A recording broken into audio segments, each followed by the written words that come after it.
बिस्मिल्लाहिर्रहमानिर्रहीम। नाज़रीन अस्सलाम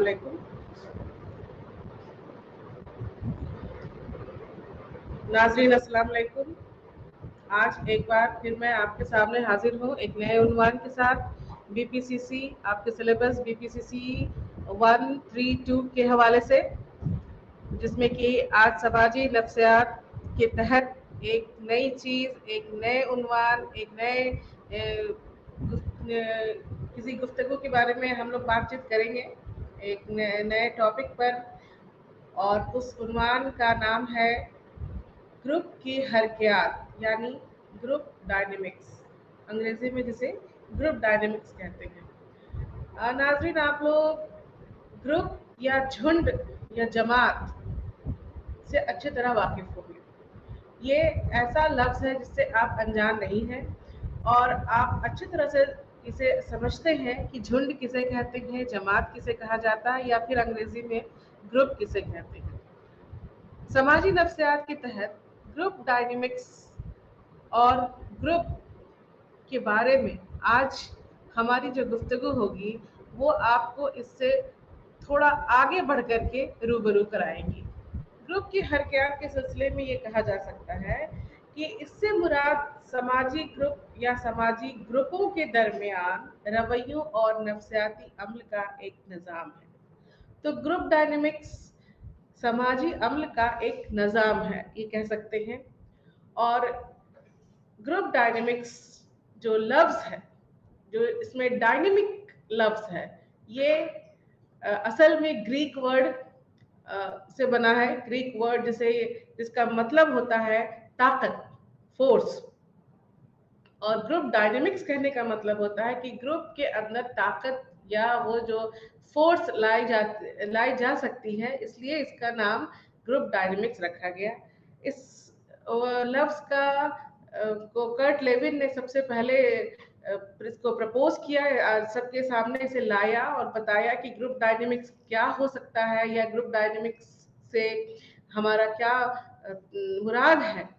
या ग्रुप डायनेमिक्स हमारी ज़िंदगी में किस तरह से असर डालती है। इसे सबसे पहले कर्ट लेविन ने ही बताया है। ग्रुप डायनेमिक्स की अगर हम बात करते हैं, यानी कि ग्रुप के हरकियात की बात अगर हम करते हैं, झुंड के हरकियात की बात करते हैं, तो उसमें एक लफ्ज़ जो सबसे पहले जानने की ज़रूरत पड़ती है वो है ग्रुप या झुंड या जमात। कि ग्रुप क्या है। ग्रुप एक ऐसा लफ्ज़ है जिसमें कि हम ये अंदाज़ा लगा सकते हैं कि इसमें एक से ज़्यादा लोग होते हैं। ये हम अंदाज़ा लगाते हैं कि एक अगर इंसान कोई काम कर रहा है तो वो अकेला है, उसे इंडिविजुअल कहा जाता है। लेकिन जब उसमें एक से ज़्यादा लोग जुड़ जाते हैं तो वो ग्रुप कहलाता है। तो कहा जा सकता है कि दो या दो से ज़्यादा लोग जब किसी खास मकसद के लिए कोई काम करते हैं, मिलजुल करके किसी खास मकसद को पाने के लिए किसी खास तरीके से एक साथ मिल करके काम करते हैं, तो हम उसे झुंड या जमात कह सकते हैं, या अंग्रेजी में उसे हम ग्रुप कह सकते हैं। तो ग्रुप या गिरोह इंसानों का एक मजमुआ है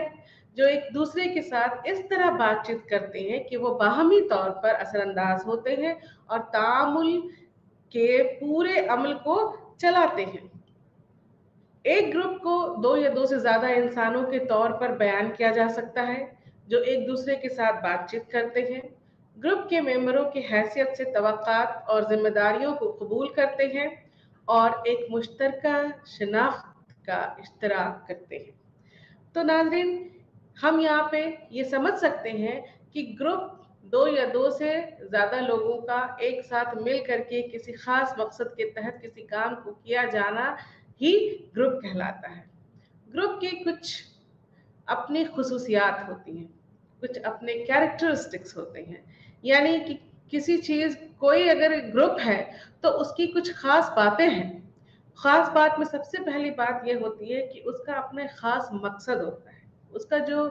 गोल है, जो मकसद होता है, वो सबका एक, ग्रुप में जितने भी लोग होते हैं, 2 लोग हो, 4 लोग हो या 10 लोग हो, उनका मकसद एक होता है। उसके बाद उन सब के काम करने का तरीका भी लगभग एक जैसा होता है और आपसी रिश्ता उनका अच्छा होता है। यानी कि ग्रुप के जितने भी लोग हैं, में ग्रुप में जितने भी लोग होते हैं उनके बीच में का जो उनकी जो का जो रिश्ता होता है वो बहुत अच्छा होता है, अच्छा होगा तभी वो मिलजुल करके काम कर सकेंगे। एक दूसरे के साथ उनका मेल जोल का रवैया होगा और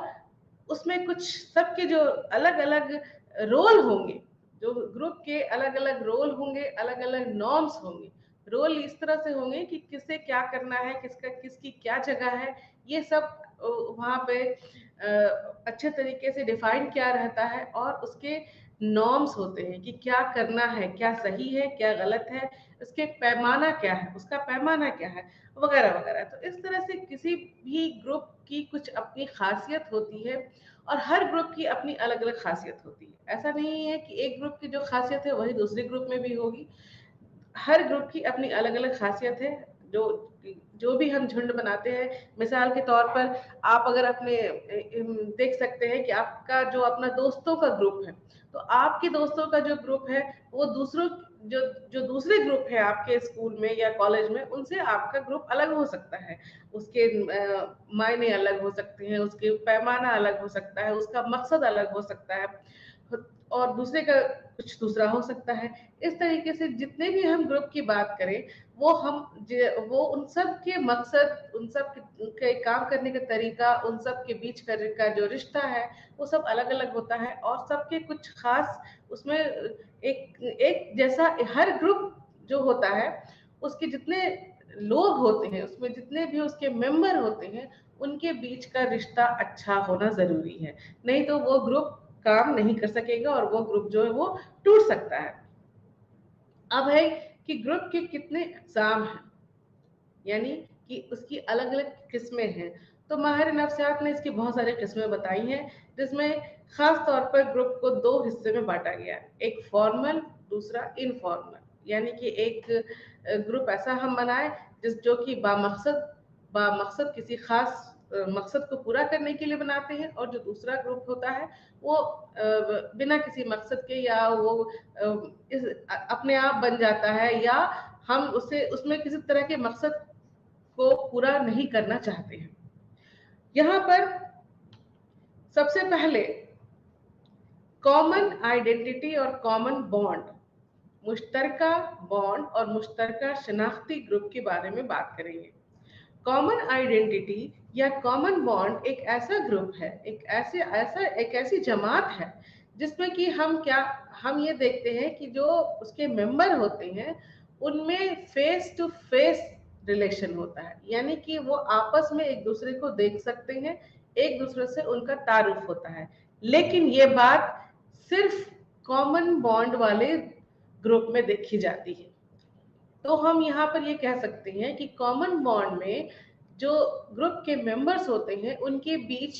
फेस टू फेस रिलेशन होता है, यानी उनका आमने सामने का रिश्ता होता है और वो एक दूसरे को देख सकते हैं, एक दूसरे से अपनी बातें बांट सकते हैं, एक दूसरे को अपनी सब उनकी हरकत है या उनका जो रवैया है वो एक दूसरे के साथ शेयर हो सकता है। लेकिन कॉमन आइडेंटिटी वाले ग्रुप में फेस टू फेस रिश्ता नहीं होता है, यानी कि आमने सामने का जो रिश्ता है वो कॉमन आइडेंटिटी में नहीं होता है। इसकी मिसाल इस तरह से देंगे कि कॉमन आइडेंटिटी में हम ये कह सकते हैं कि हम किसी खास यूनिवर्सिटी के स्टूडेंट हैं, किसी खास यूनिवर्सिटी के तालबा या तालिब इल्म है। तो वहां पर आप भी हो सकते हैं, हम भी हो सकते हैं, कोई और भी हो सकते हैं, यानी कि वहां पर बहुत सारे यूनिवर्सिटी से या कॉलेज से बहुत सारे लोग पढ़ के निकल रहे हैं। तो उनसे मेरा कोई ताल्लुक नहीं है, लेकिन ताल्लुक बनता है इस तरह से कि वो भी उसी यूनिवर्सिटी या कॉलेज से राब्ता रखते हैं जिससे हमारा वास्ता है, हमारा राब्ता था। तो यहाँ पर एक इसके नाते हमारी एक कॉमन आइडेंटिटी बनती है, मुश्तरका शनाख्त बनती है, जिसकी वजह से हम ये कह सकते हैं कि हम एक ग्रुप के हैं। मिसाल के तौर पर अगर हम बात करें कि हम पटना यूनिवर्सिटी के स्टूडेंट हैं, हम दिल्ली यूनिवर्सिटी के स्टूडेंट हैं, तो दिल्ली यूनिवर्सिटी के सारे जितने सारे स्टूडेंट्स हैं उन सबसे हमारा ताल्लुक नहीं है, बहुतों को हमने देखा भी नहीं है, और बहुत से ऐसे हैं जो कि हमसे बहुत सीनियर हैं या बहुत ज्यादा कितने लोग तो गुजर भी चुके हो सकते हैं। तो उनसे लेकिन हमारा उनसे जो ताल्लुक बनता है वो सिर्फ और सिर्फ इसलिए बना कि वो भी उस खास यूनिवर्सिटी से ताल्लुक रखते हैं जिससे हम ताल्लुक रखते हैं, यानी कि जिससे हमारा ताल्लुक है। लेकिन कॉमन बॉन्ड में क्या होता है कि हमारा फेस टू फेस रिलेशन होता है। जैसे कि हम एक क्रिकेट टीम की बात करें तो क्रिकेट टीम में जितने भी मेंबर्स होते हैं उनका आपसी रिश्ता या जो फेस टू फेस रिलेशन है वो डायरेक्ट होता है, बना रहता है उनसे। वो एक दूसरे को देख सकते हैं, एक दूसरे से अपनी बातें शेयर कर सकते हैं, एक दूसरे के मसाइल को रख सकते हैं, एक दूसरे के साथ अपने सारे सुख दुख बांट सकते हैं, वगैरह वगैरह। तो इसे कॉमन बॉन्ड ग्रुप कहा जाता है। तो कॉमन बॉन्ड ग्रुप और कॉमन आइडेंटिटी ग्रुप में यही फर्क होता है कि कॉमन बॉन्ड में फेस टू फेस रिश्ता होता है, सबसे बड़ी बात यह है, और कॉमन आइडेंटिटी में फेस टू फेस रिश्ता नहीं होता है। दूसरा जो खास है ग्रुप का एक और किस्म है वो है प्राइमरी ग्रुप और सेकेंडरी ग्रुप। ये बहुत ज्यादा खास और इम्पोर्टेंट होता है समाजी नफ्सियात में। इसकी अपनी खास जगह है, और वो जगह इसलिए है कि प्राइमरी ग्रुप हम उसे कहते हैं जिससे हमारा ताल्लुक काफी लंबे वक्त तक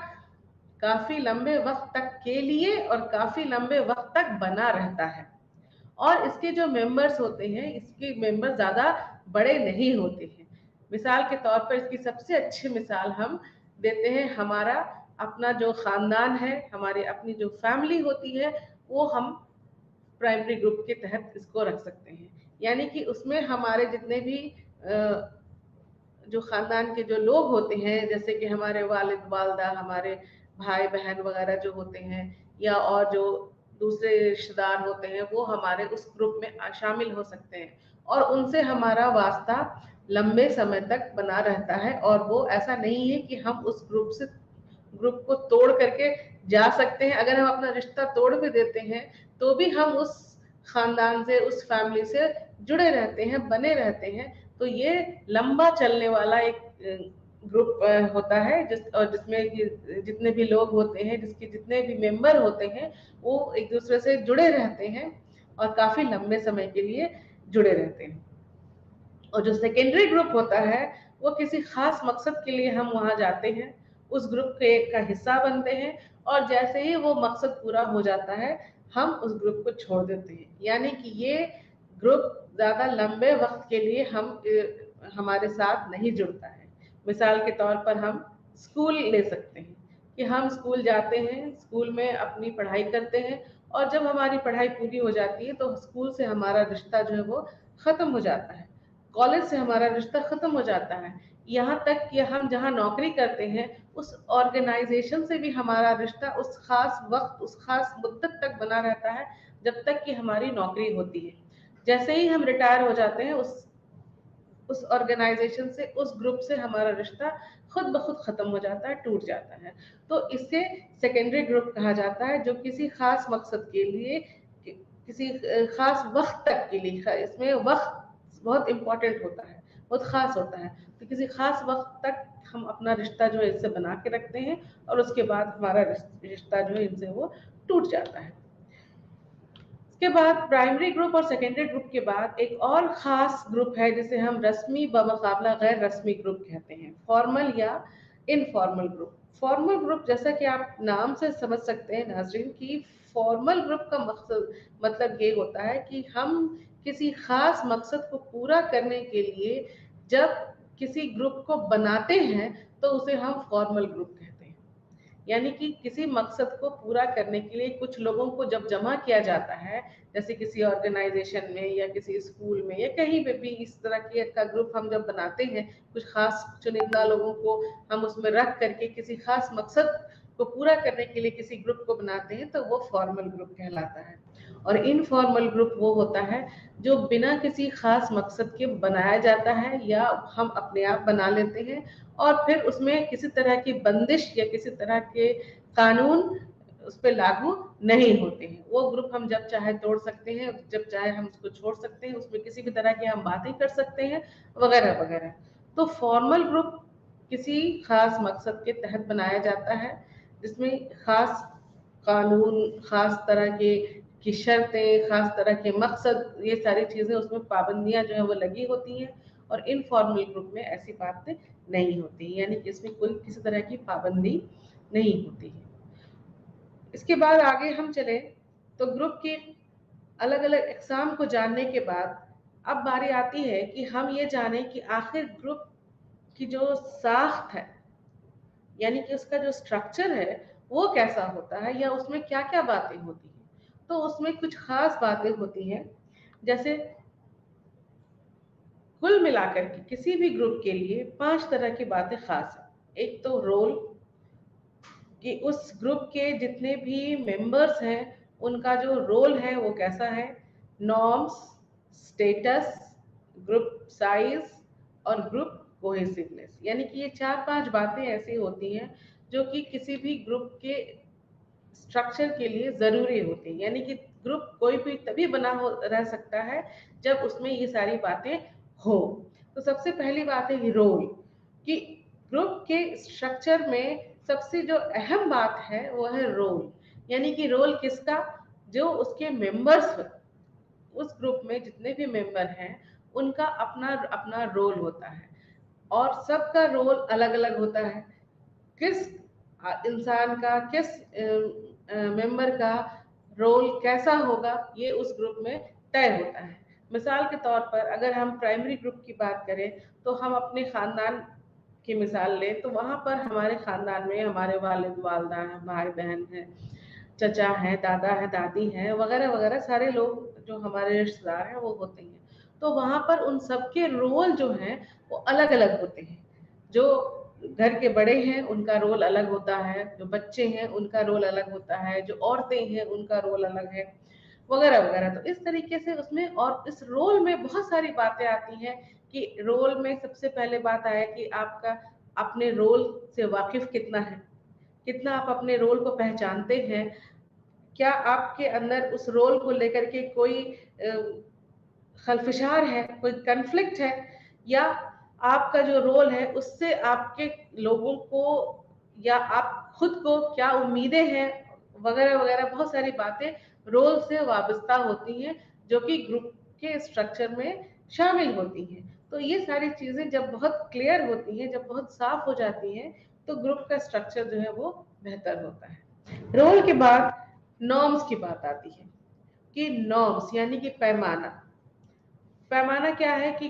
किस ग्रुप में किस तरह के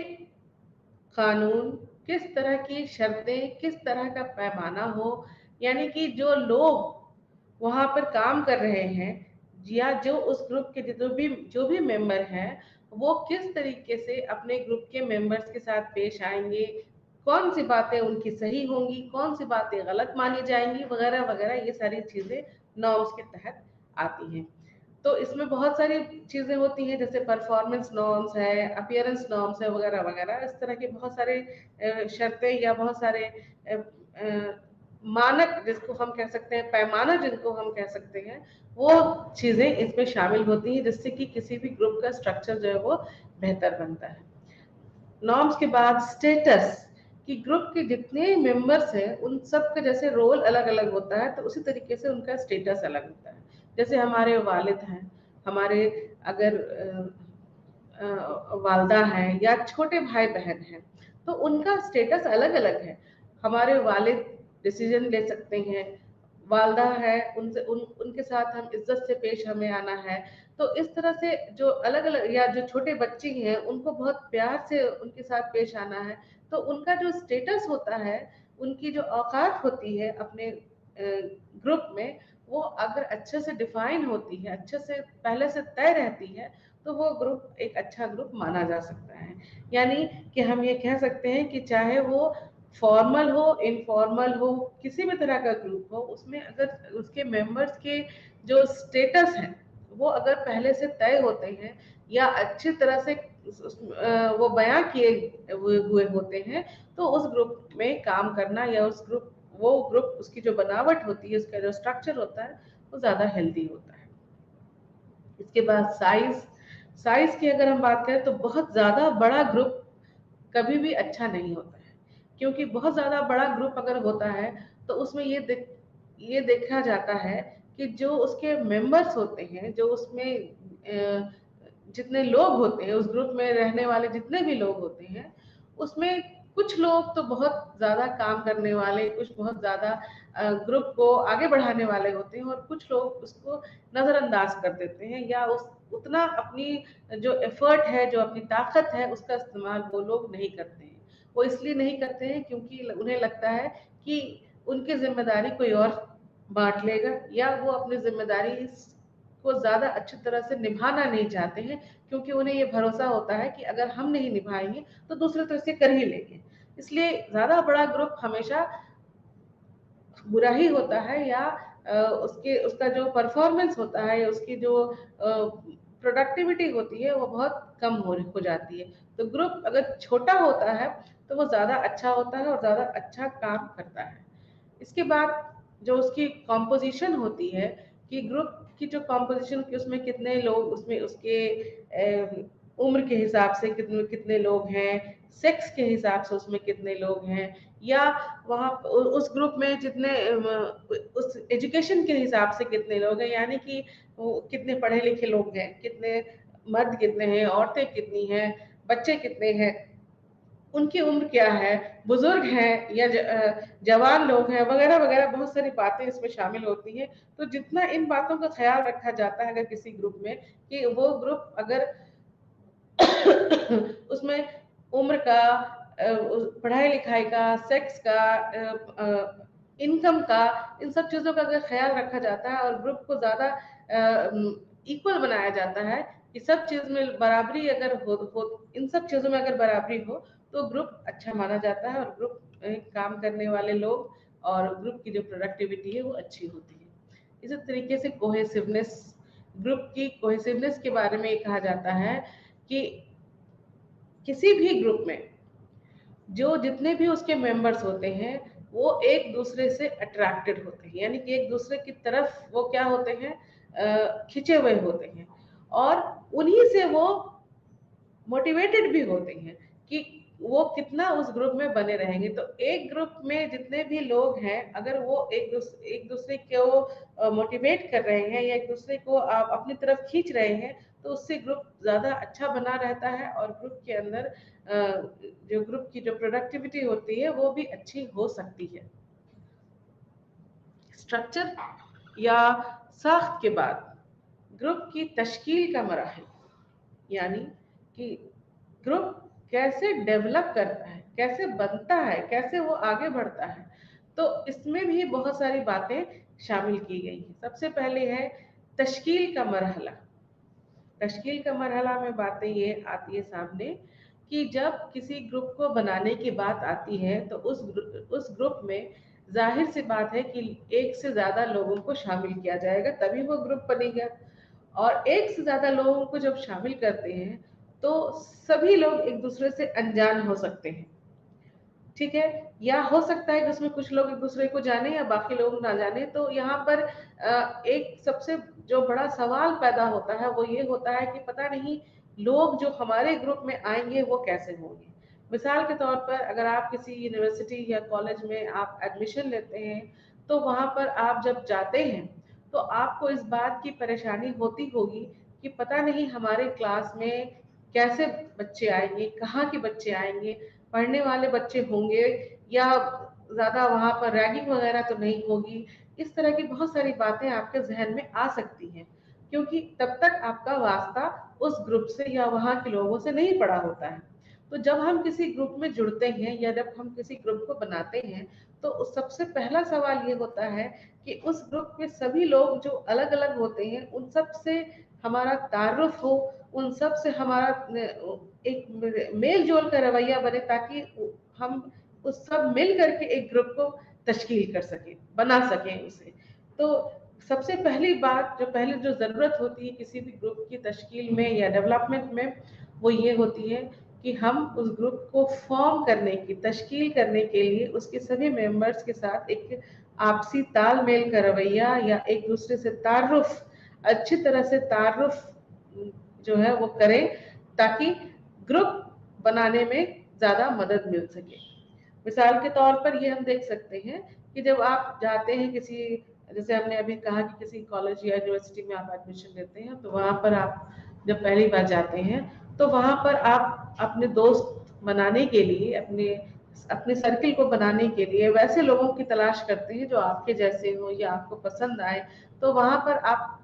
आपका तारुफ दूसरे लोगों से होता है और दूसरे लोगों का तारुफ आपसे होता है। और जब आप उनसे आपका इंटरेक्शन, जो आपका जो तालमेल है, जब अच्छा बन जाता है तो आपकी दोस्ती हो जाती है और आपका ग्रुप जो है वो बन जाता है। और इस तरीके से 2-4 लोगों का ग्रुप बन जाता है और आपकी फ्रेंड सर्किल जो है वो तैयार हो जाती है। यानी कि आपके दोस्तों का एक ग्रुप या एक गिरोह जो है वो बन जाता है। तो उस नए जगह में आपने जो दोस्तों का ग्रुप बनाया या उस गिरोह दोस्तों का जो गिरोह बनाया, वो इसलिए बनाया क्योंकि वहां पर आपने उनसे अपना राब्ता कायम किया, अपना तारुफ आपने दिया, उनसे उनका तारुफ लिया। और उसके बाद जब आप सेटिस्फाइड हो जाते हैं तो फिर आपने उस ग्रुप की तश्कील की। इसके बाद जब हम किसी ग्रुप की तश्कील कर लेते हैं तो उसके जितने भी मेंबर्स होते हैं उनके दिमाग में ये सवाल उठता है, बल्कि ये जो दूसरा हम जो डेवलपमेंट है वो उसके तूफान का मरहला कहा गया। इसे तूफान का मरहला मरहला इसलिए कहा गया कि इसमें हम जब किसी ग्रुप को बनाते हैं तो हमारे अंदर हमने ग्रुप तो बना लिया, अब लेकिन यहाँ पर होगा कि अब पता नहीं किस तरह का काम करना है, किस तरह के लोग होंगे, किस तरह का हमारा स्टेटस होगा, लोग हमसे क्या क्या उम्मीदें रखते हैं, हमारी जवाबदेहियां का क्या क्या हो सकती है, किस किस तरह से इससे हमको हमको क्या फायदा हो सकता है, वगैरह वगैरह। ऐसे बहुत सारे सवालात हमारे जहन में उठते हैं जिससे कि ग्रुप के फॉर्म में या डेवलपमेंट करने में थोड़ी परेशानी आती है। लेकिन जैसे जैसे ये मामलात जो है वो हल होते जाते हैं, यानी कि जितना ज्यादा ये जो तूफान है वो हमारा थमता जाता है, यानी कि हमारे सामने ये चीजें साफ होती जाती हैं कि हमें क्या क्या करना है, कैसे करना है, सब कुछ क्लियर जब हो जाता है तो ग्रुप बनना आसान हो जाता है। यहाँ पर आप स्लाइड में नाज़रीन देख सकते हैं कि यहाँ पर जब तूफान का जो मरहला है उस मरहले में देखिए कि जितने भी मेंबर्स हैं उस मेंबर्स के दिमाग में कई तरह के सवालात हैं, सही क्या है, गलत क्या है, क्या सवाल होंगे, किसी के दिमाग में बिल्कुल ब्लैंक है, एकदम खाली है, वगैरह वगैरह। तो इसी तरह के जिस तरह से इस स्लाइड में दिखाया जा रहा है उसी तरीके से जब भी हम किसी ग्रुप में शामिल होते हैं या किसी ग्रुप को बनाते हैं तो हमारे जहन में भी इस तरह की बातें आती हैं, जिसे तूफान का मरहला कहा जाता है। तूफान के मरहला के बाद नॉर्मिंग स्टेज आता है, यानी कि पैमाना, ग्रुप में क्या करना है क्या नहीं करना है, उसके लिए उस ग्रुप में क्या अच्छा है क्या बुरा है, क्या सही है क्या गलत है, किस तरह से काम करना है किस तरह से नहीं करना है, वगैरह वगैरह। ये सारी बातें जितनी क्लियर होती हैं ग्रुप की तश्कील उतनी आसान हो जाती है। मतलब कि कहने का मुराद ये है कि जब किसी ग्रुप की तश्कील करते हैं तो उसके जब कायदे कानून भी साफ साफ कर दिए जाते हैं तो उस ग्रुप के मेंबर्स को उस ग्रुप को चलाने में, उस ग्रुप को बनाने में काफी सहूलियत होती है और वो आसानी से उस ग्रुप में काम करना पसंद करते हैं और उस ग्रुप में ज्यादा अच्छे तरीके से काम करके उस ग्रुप के मकसद को हासिल करते हैं। नॉर्मिंग के बाद कारकर्दगी का मरहला, अब बारी आती है कि अब आपको काम करना है। तो जब ग्रुप बन गया, सारे तूफान जितने भी उठे दिमाग में हमारे उसका भी हल मिल गया, क्या क्या शर्तें हैं, क्या क्या कानून है, कायदे हैं, ये इन सब बातों की जानकारी मिलने के बाद अब बारी आती है कि ग्रुप के सारे मेंबर्स काम करेंगे किस तरह से। तो आप नाज़रीन फिर से स्लाइड में देखें कि यहाँ पर जितने भी मेंबर्स हैं उन सबको अलग अलग काम बताया जा रहा है और सबके जहन में सिर्फ एक ही बात है कि हाँ हमें काम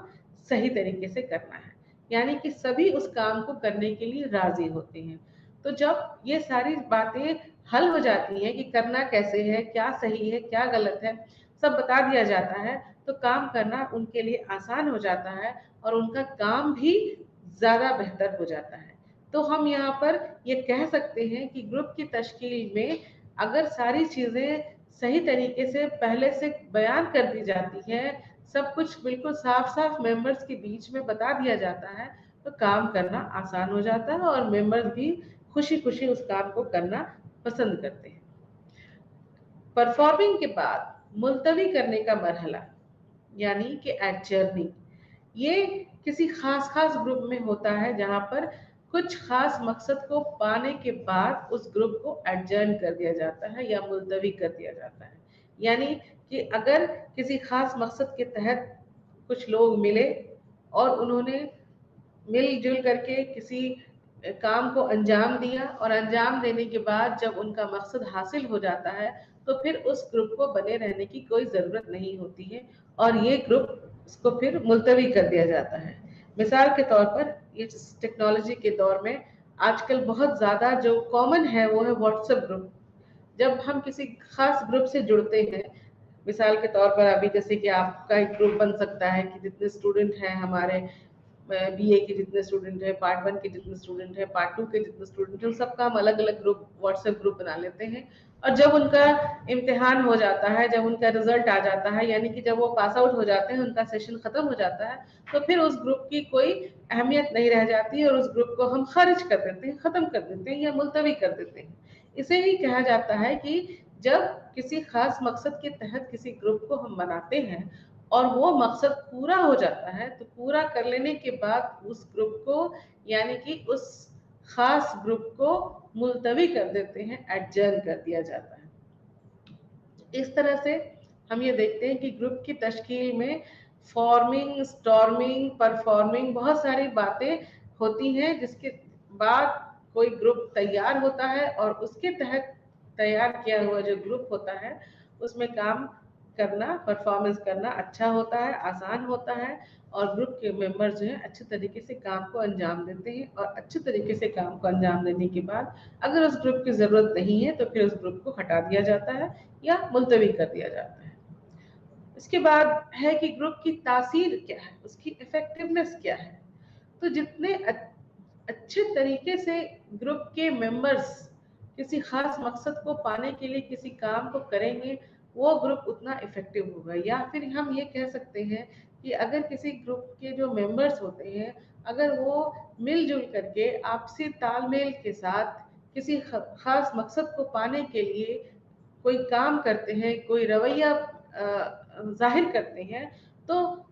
इसे ग्रुप का इफेक्टिवनेस या ग्रुप की तासीर कहा जाता है। यानी कि उस ग्रुप की वजह से वो काम पूरा हुआ या उस ग्रुप का ही वो इफेक्ट है, उसकी तासीर है कि उस ग्रुप की वजह से कोई काम अच्छा हुआ। जैसे कि अगर आपकी इंडियन क्रिकेट टीम जीतती है अगर, तो वो किसी एक की वजह से नहीं जीतती है, उस ग्रुप के सभी मेंबर के आपसी तालमेल की वजह से, उनके मैनेजमेंट की वजह से, उनके जहनत की वजह से बहुत सारी बातें होती हैं जिसकी वजह से आपकी टीम जीतती है। तो अगर जीतती है तो इसका जो असर है वो किसी एक खास उसके कैप्टन पर या उसके बॉलर पे नहीं जाता है, बल्कि उस पूरी टीम पर जाता है। उसकी टीम का ये असर है, उस ग्रुप का ये असर है। इसके बाद ग्रुप के कुछ प्रोसेस या अमल है, यानी कि कुछ ऐसे अमल हैं, कुछ ऐसे प्रोसेस हैं, कुछ ऐसे काम हैं जिससे जिससे कि ग्रुप को हम अच्छे तरीके से समझ सकते हैं या उसके बारे में और ज़्यादा मजीद जानकारी जो है वो हम हासिल कर सकते हैं। इसमें सबसे पहली बात आती है समाजी सहूलत, जिसे अंग्रेजी में सोशल फैसिलिटेशन कहा जाता है। समाजी सहूलत एक नफ्सियाती रुझान है जहां किसी फर्द की कारकर्दगी दूसरों की मौजूदगी में बेहतर होती है। यानी कि आप अगर कोई काम कर रहे हैं तो वो काम अगर दूसरे आपके सामने बैठे हैं या आपको वो आपकी हौसला अफजाई कर रहे हैं या आपको वो मोटिवेट कर रहे हैं, तो उससे आपका काम जो है वो ज़्यादा बेहतर होता है। इसे सोशल फैसिलिटेशन या समाजी सहूलत कहा जाता है। यानी कि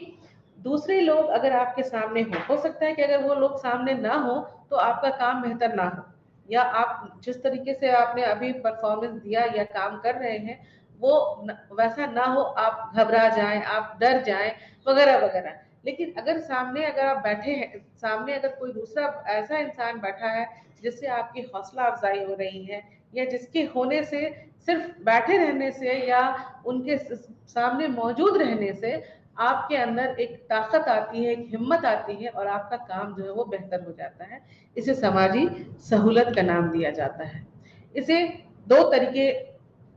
में बताया गया है। समाजी नफ्सियात में इसे दो तरीके की समाजी सहूलत को बताया गया है, जिसमें कि पहला है ऑडियंस इफेक्ट और दूसरा है को एक्शन इफेक्ट।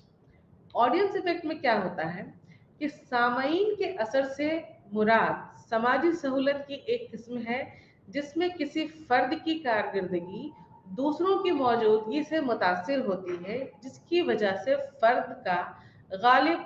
रद्द अमल होता है। यानी कहने का मतलब ये है कि अब आपके सामने अगर कुछ लोग बैठे हैं, या जिसे हम सामेन कहते हैं, ऑडियंस कहते हैं, वो अगर सामने हो तो परफॉर्मेंस या हमारी जो हरकत है, जो हमारी जो रवैयात हैं, वो ज़्यादा अच्छे हो सकते हैं, क्योंकि हमें उनसे हौसला मिलता है। कई बार आप लोगों ने देखा होगा कि मुशायरे में या किसी और स्टेज शो वगैरह में जब सामईन की तालियों की गड़गड़ाहट होती है, तो जो परफॉर्मेंस करने वाला होता है उसका हौसला और बढ़ता है, और वो और जोश खरोश के साथ अपने परफॉर्मेंस को अंजाम देता है। और अगर सामईन उनका जो रिस्पॉन्स होता है वो अगर बहुत सुस्त होता है, बहुत ढीला होता है, तो उससे परफॉर्मेंस करने वाला या जो भी स्टेज पर जो भी अपने काम को अंजाम दे रहा है, उसमें थोड़ी सी तब्दीली हो सकती है, या उसमें थोड़ी सुस्ती हो, उसमें भी थोड़ी सुस्ती हो सकती है, या उसमें उसके अंदर कोई घबराहट या बेचैनी हो सकती है कि पता नहीं मेरे काम को लोग सामने वाले जो सुन रहे हैं या देख रहे हैं वो पसंद कर रहे हैं या नहीं कर रहे हैं, या हम सही तरीके से बोल रहे हैं या परफॉर्म कर रहे हैं वगैरह वगैरह। तो बहुत सारी बातें, ये सारी चीजें जो है वो उभर के सामने आ जाती हैं।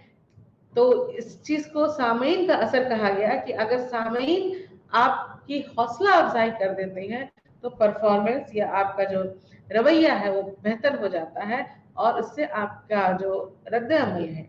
जो बर्ताव है, उसमें तब्दीली हो जाती है और आप बेहतर परफॉर्मेंस करते हैं। को एक्शन इफेक्ट या ताउन का असर जिसे हम कहते हैं, उसमें क्या होता है कि इसमें जब दूसरे वही काम कर रहे होते हैं तो आप किसी काम को किस तरह बेहतर तरीके से अंजाम देते हैं ये देखा जाता है, क्योंकि कर सर रहे हैं वही काम। आप इस स्लाइड में भी देख रहे हैं कि सारे लोग जिम में हैं। यहाँ पे आप देख सकते हैं, अगर आप अपनी स्लाइड देख रहे हैं, हमारी स्लाइड देख रहे हैं, तो आप देख सकते हैं कि सारे लोग जिम में हैं और सभी लोग एक्सरसाइज कर रहे हैं। तो यहाँ पर यह है कि सभी एक ही जैसा काम कर रहे हैं। अब यहाँ पर यह है कि आप किस तरह का काम कर रहे हैं और आपका काम कितना ज्यादा अच्छा है, ये इस बात को ताउन मिलता है दूसरों के काम से। यानी कि दूसरों को देख के आप लग रहा है कि अरे वो अभी तक अगर वो कर रहे हैं तो हम भी कर सकते हैं। अगर वो इस तरह से कर रहे हैं, जैसे बहुत से लोगों को आपने देखा होगा स्टेज प्रोग्राम में या स्कूल वगैरह में देखा होगा कि अगर उनको किसी परफॉर्मेंस के लिए खड़ा किया गया है स्टेज पर, तो दूसरे जैसा कर रहे हैं वैसा वो देख करके अपने अपने काम को भी वैसा ही अंजाम देते हैं, या वो तब तक करते हैं क्योंकि वो दूसरे वाले वैसा कर रहे हैं। तो इसी को ताउन का असर कहा जाता है कि दूसरे को देख करके, जो दूसरे वो काम कर रहे हैं तो उनको देख करके हमें जो हौसला मिलता है या हमें जो मोटिवेशन मिलता है, उसके हिसाब से जो हम काम करते हैं वो को एक्शन इफेक्ट कहलाता है। इसमें समाजी समाजी सहूलत की ड्राइव थ्योरी समाजी सहूलत की ड्राइव थ्योरी भी कहा गया है। इसे क्यों कहा गया है? क्योंकि जब हमारे सामने मौजूद होते हैं तो उनकी मौजूदगी हमारे अंदर एक तरह की ताकत पैदा करती है। तो अगर हम सही तरीके से काम कर रहे हैं तो वो ताकत हमारे काम को आगे और बढ़ाने के लिए बढ़ावा देती है। और अगर इसके उलट अगर हम काम सही तरीके से अगर हमने नहीं सीखा है या हमें वो काम सही तरीके से नहीं आता है, तो ऑडियंस की या जो दूसरों की मौजूदगी है उससे वो काम थोड़ा सा नुकसान, उसमें रुकावट भी हो सकती है या उसमें कमी भी हो सकती है। तो इसलिए इसे drive theory of social facilitation कहा गया, क्योंकि सामने जब हमारे कोई मौजूद होता है तो उनकी मौजूदगी हमारे परफॉर्मेंस को या हमारे काम को बढ़ावा देने का काम करती है। लेकिन शर्त यह है कि अगर हमारा काम बहुत अच्छे तरीके से हमें आता है या हम उस काम में को अच्छे तरीके से कर पा रहे हैं या हम कर सकते हैं, तो वो हमें मोटिवेट करता है। लेकिन अगर हमें उस काम को करने में हिचकिचाहट हो रही है या उस काम में हमें महारत हासिल नहीं है या हमने उस काम को अच्छे तरीके से सीखा नहीं है, तो दूसरों की मौजूदगी उसमें नुकसान पहुंचाती है, रुकावट डालती है और हो सकता है कि फिर वो काम हम अच्छे तरीके से और भी अच्छे तरीके से ना कर सके। इसके अलावा सोशल फैसिलिटेशन में ही एक थ्योरी और है जिसका नाम है distraction conflict theory. Distraction conflict theory जिसे हम कह सकते हैं कि समाजी सहूलत का खल्फशार तनाज़ा, खल्फशार तनाज़ा नजरिया। इसका मतलब ये है, इससे मुराद ये है कि जब हम किसी काम को करते हैं तो जब सामने बैठे लोग की तरफ हमारा ध्यान जाता है तो हमारा ध्यान बट जाता है। फिर हम ये सोचते हैं कि पता नहीं लोग किस तरह से सोच रहे हैं या उस चीज को कैसे देख रहे हैं या हम कुछ गलत तो नहीं कर रहे हैं या लोगों को हमारा काम पसंद आ रहा है या नहीं आ रहा। इन सारी बातों से हमारा ध्यान बट जाता है और ये हो सकता है कि हमारे अंदर एक कन्फ्लिक्ट पैदा हो जाता है और उस कन्फ्लिक्ट का रिजल्ट ये होता है, नतीजा ये होता है कि सोशल फैसिलिटेशन जो है वो बढ़ जाता है या उससे हमारा परफॉर्मेंस जो है वो थोड़ा सा कम पड़ जाता है। इसके बाद एक और खास या बहुत ज्यादा आम कह सकते हैं एक और समाजी नफ्सियात का एक मरहला यहाँ पर यह है कि जिसे कहा जाता है माशरती काहिली, सोशल लोफिंग। माशरती काहिली में ये होता है कि जब हमें कोई किसी काम को दिया जाता है तो उस काम की सारी जिम्मेदारी हमारी होती है। यानी कि अगर मुझे किसी काम को करना है तो उस काम को पूरा करना, उस काम को अच्छा करना, उस काम को बेहतर बनाना, इसकी सारी जिम्मेदारी हमारी होती है क्योंकि वो काम हमें दिया गया है। लेकिन यही यही काम अगर पूरे ग्रुप को दिया जाता है तो यहाँ पर ये हो सकता है कि हमारी जिम्मेदारी थोड़ी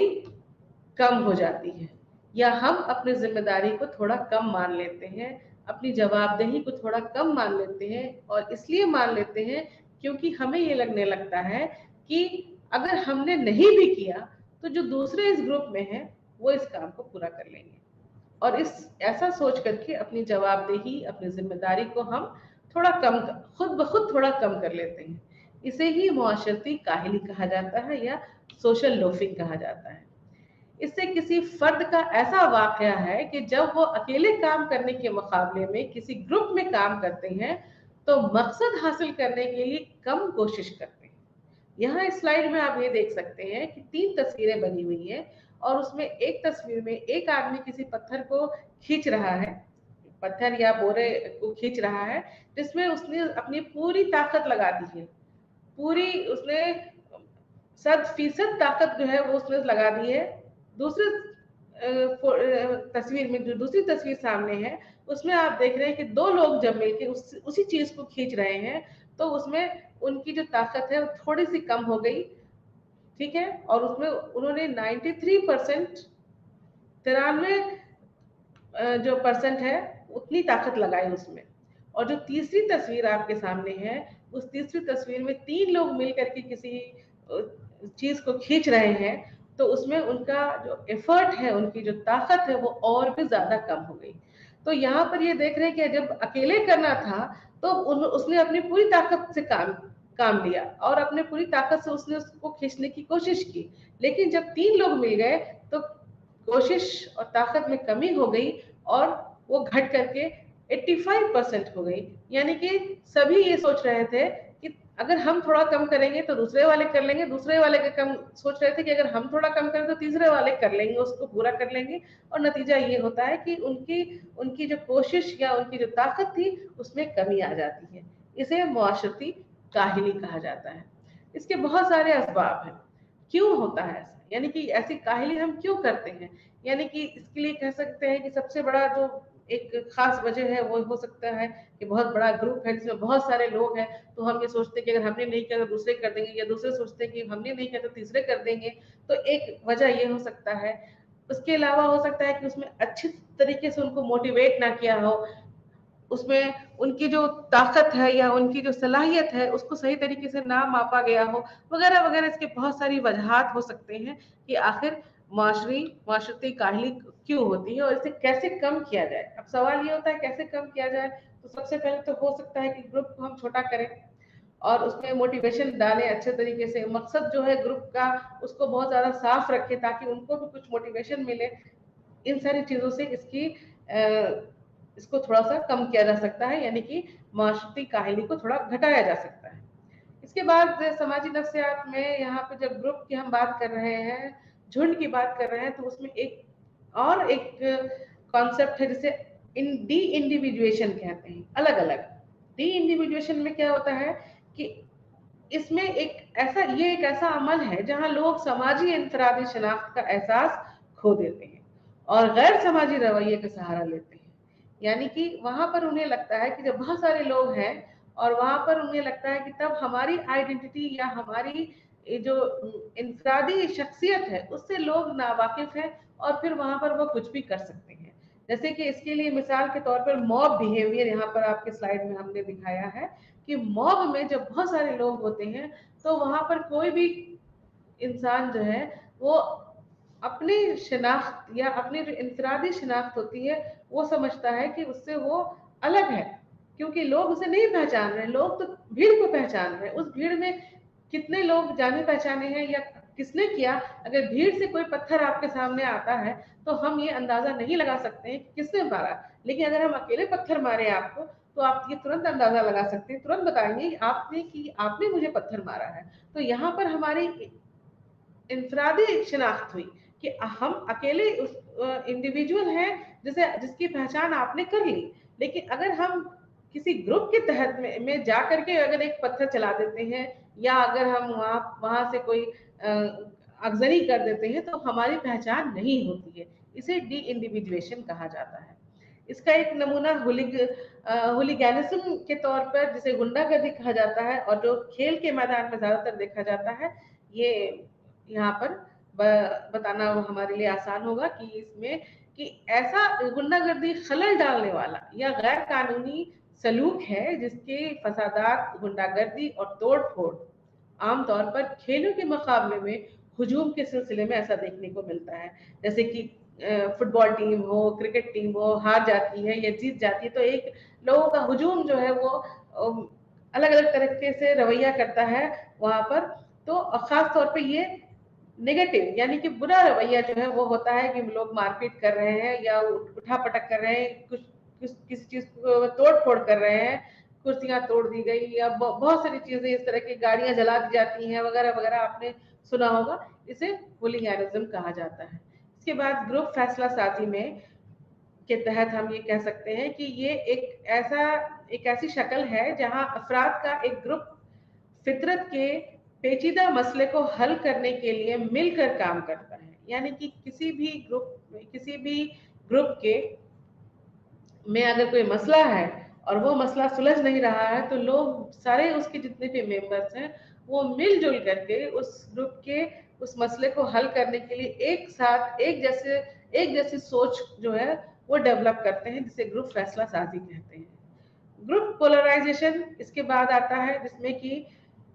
इससे मुराद है कि ग्रुप के ऐसे फैसले करने का रुझान है, ग्रुप पोलराइजेशन, जो इसके मेंबरान के इब्तदाई झुकाव से ज्यादा शदीद होते हैं। यानी कि अगर इंडिविजुअली कोई डिसीजन या कोई फैसला हम लेते हैं तो वो फैसला उस पूरे ग्रुप के फैसले से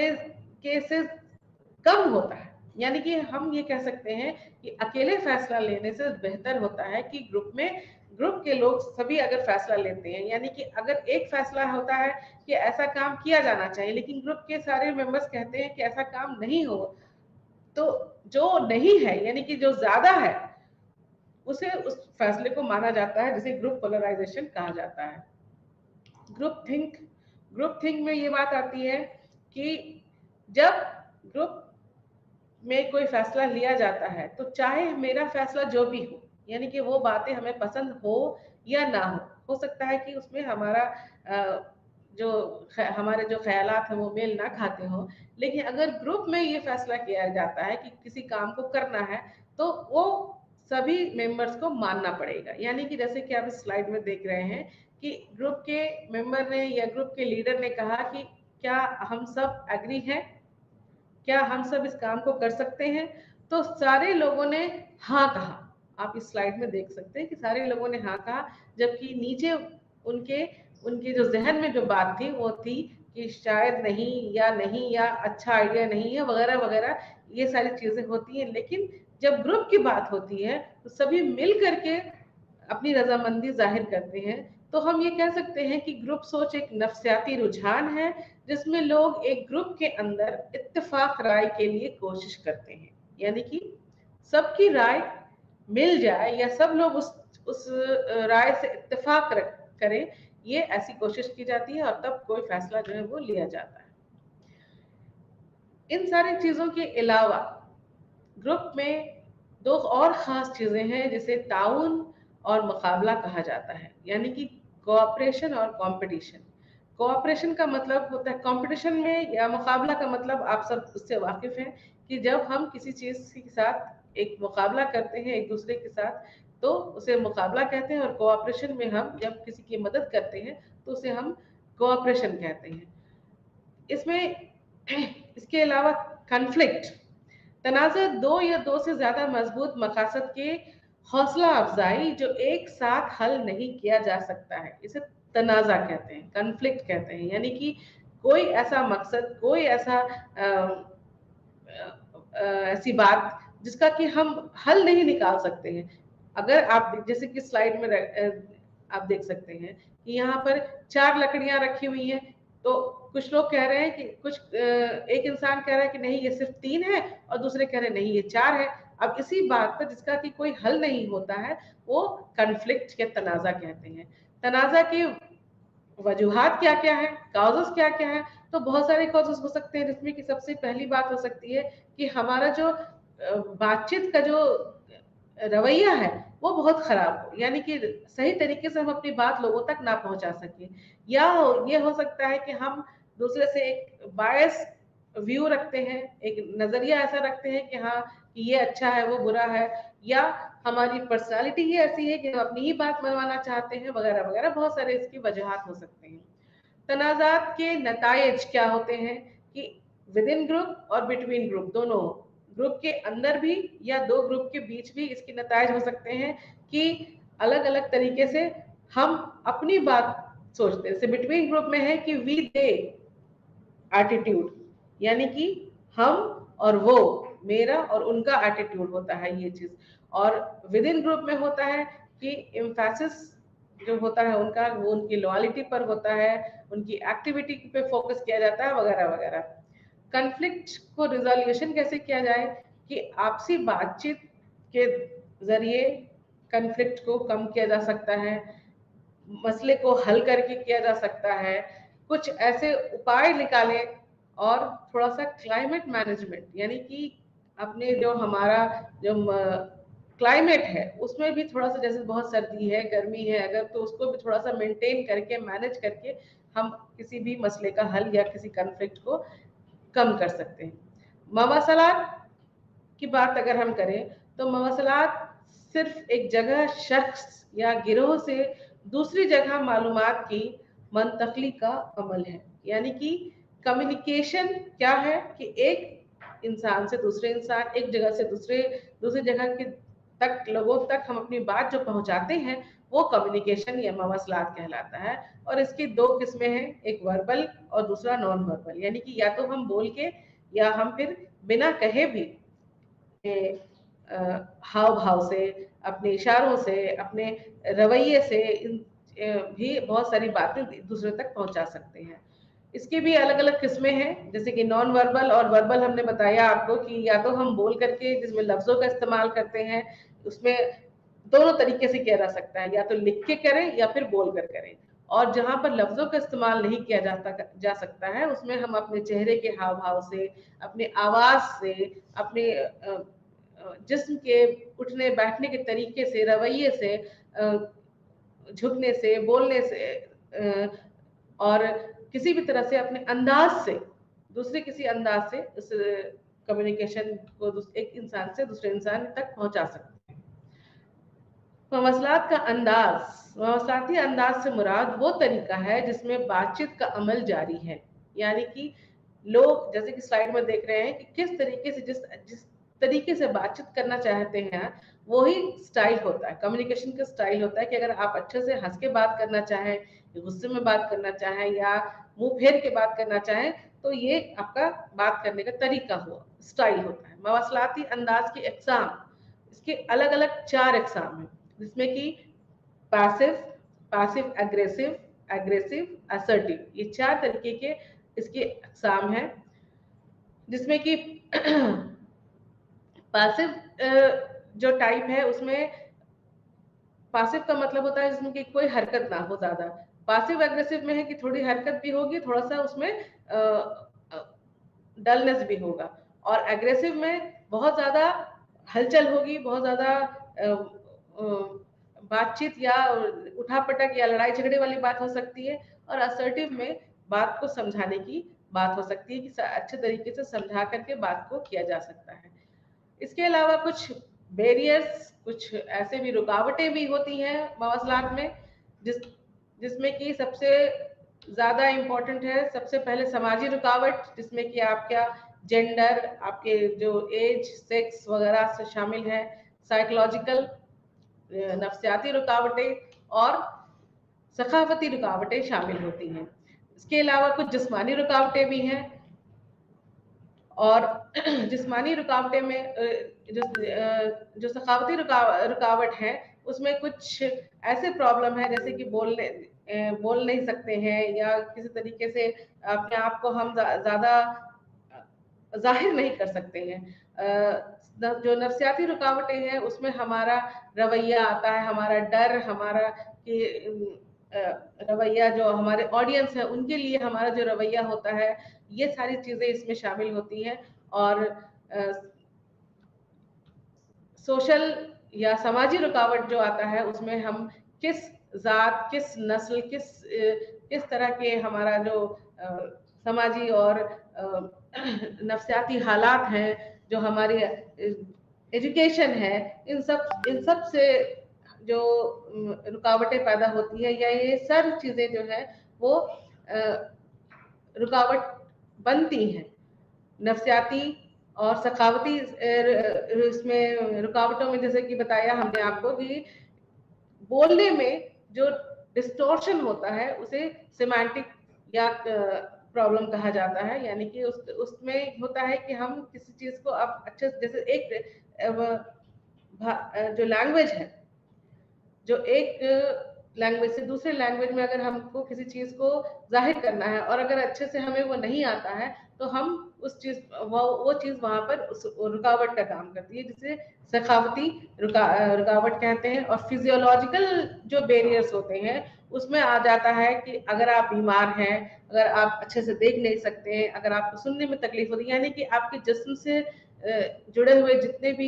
भी कमियां होती हैं, उसकी वजह से जो हम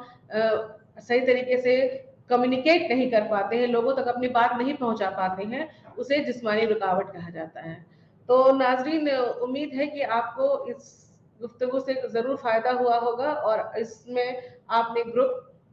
डायनेमिक्स को बहुत अच्छे तरीके से समझा होगा। ग्रुप के कितने सारे अक़साम हैं, अलग अलग ग्रुप की साख्त क्या है, उसकी खासियत क्या है, और उसकी जो डेवलपमेंट है, यानी कि जो उसकी तश्कील होती है, कैसे कैसे उसकी तश्कील की जाती है, ये इन सारी चीज़ों से आप वाकिफ हो गए होंगे। और उम्मीद है कि आपको अच्छी तरह से ये सारी चीज़ें समझ में भी आ गई होंगी। इसके अलावा जो कुछ खास खास चीज़ें ग्रुप से ताल्लुक़ रखती हैं, जैसे कि माशरती काहिली है, सोशल फैसिलिटेशन वगैरह है, तो इनसे भी आप रूबरू हुए होंगे और उम्मीद करती हूँ कि आपको आज का क्लास बहुत अच्छा लगा होगा, जिससे कि आपको इनसे कुछ फ़ायदा हुआ होगा। और इंशाल्लाह इसी के साथ अगले क्लास में फिर इसी तरीके से हम लोग मिलेंगे और एक नए उन्वान पर, एक नए टॉपिक पर बातचीत करेंगे, गुफ्तगू करेंगे। तब तक के लिए बहुत बहुत शुक्रिया। अल्लाह हाफिज़।